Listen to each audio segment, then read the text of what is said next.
आलात तर चला लालबाग परेल नगरी जरा फिरून येऊया। रात्रीचे 12:30 वाजताची गर्दी सांगून जात होते की लालबाग आणि परेलला किती माहोल खतरनाक असणार आहे। तर तसं बघायला गेलं तर आपली सुरुवात चिंचपोकळीच्या चिंतामणीच्या गेट कडूनच झालेली। तर काय कारणांमुळे आपल्याला दर्शन घ्यायला तर नाही जमलं, मग म्हटलं कोई ना, नेक्स्ट टाइम ट्राय करेंगे।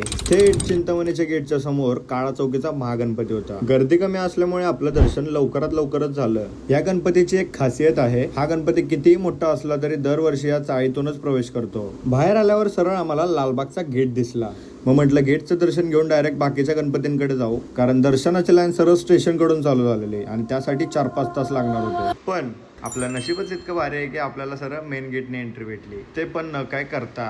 ते म्हणतात ना, नशिबात असलं की बरोबर सगळं होतं। आम्ही एक्सपेक्ट पण नव्हतं केलं की लालबागच्या राजाचं दर्शन आम्हाला होईल, कारण की गर्दीच एवढी होती। मग ते बघून आम्ही पुढेच जात होतो, तेवढ्यात आम्हाला ती संधी भेटली। मग सिंहासनावर बसलेलं माझ्या लालबागच्या राजाचं दर्शन घेऊन आम्ही निघालो सरळ पुढच्या गणपतीला। व्हिडिओ आवडला असेल तर लाईक आणि फॉलो नक्की करा आणि पार्ट 2 लवकरच येईल। भेटूया पुढच्या पार्ट मध्ये। जय शिवराय।